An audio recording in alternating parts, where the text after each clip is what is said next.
trisomy. Trisomy is the type of the polysomy in which we see 3 chromosomes of a particular chromosome. There are 3 copies of a particular chromosome instead of the 2 copies if the individual is diploid. Trisomy is of 2 types. It can be autosomal trisomy, it can be sex chromosome trisomy. In case of autosomal trisomy, the important type of the syndrome is Down syndrome.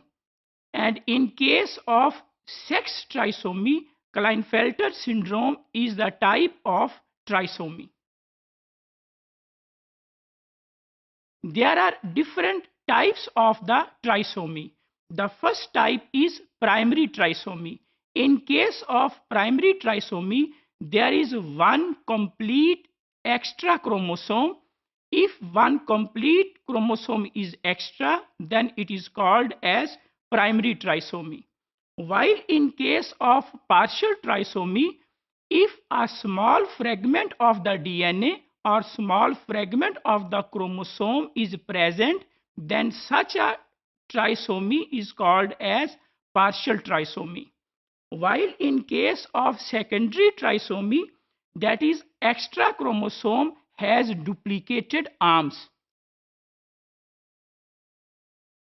The fourth type of the trisomy is called as tertiary trisomy.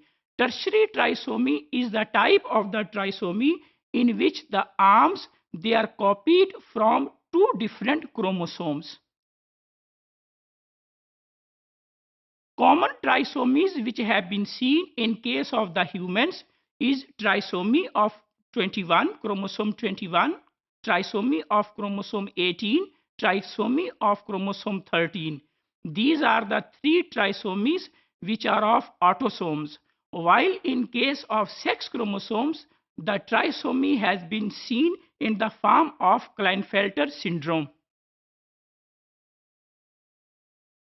Trisomy 21 in the humans is called as trisomy 21.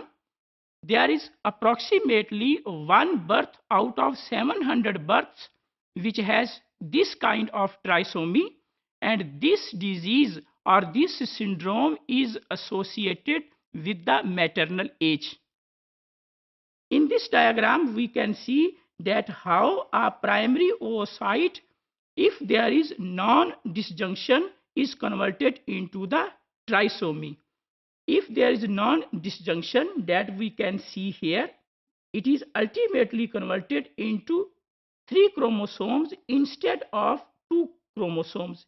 Here we can see that there are 3 chromosomes.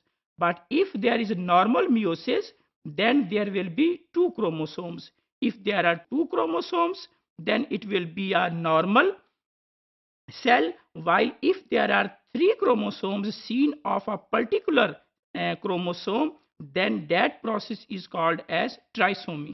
Trisomy can be formed due to non-disjunction, either in case of first meiotic division, like here.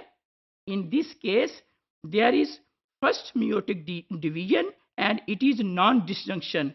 As a result of non-disjunction, we can see that the trisomic cells will be produced. While trisomic cells can also be produced if there is non-disjunction during the second phase of the meiosis. If here is non-disjunction, then we can also see that some of the cells which will be produced, they will be trisomic in nature. This is the diagram of the trisomy 18, and the name of this syndrome is Edwards syndrome. In this syndrome, we can see that all the set of the chromosomes, they are in diploid form. There are 2 chromosomes. These are the 2 chromosomes. These are the 2 chromosomes. They are homologous to each other. But in case of chromosome 18, we can see that there are 3 chromosomes. So in case of chromosome 18, because there are 3 chromosomes, we will call it trisomy of chromosome 18 or trisomy 18. The disease which is caused due to trisomy 18 is called as Edwards syndrome. This is the second example of the trisomy 13. In case of trisomy 13, we can see that all the chromosomes are in diploid form or in homologous form instead of chromosome 13, where we can see that there are 3 chromosomes. So trisomy is the type of the polysomy in which there would be 3 chromosomes of 3 copies of a particular chromosome.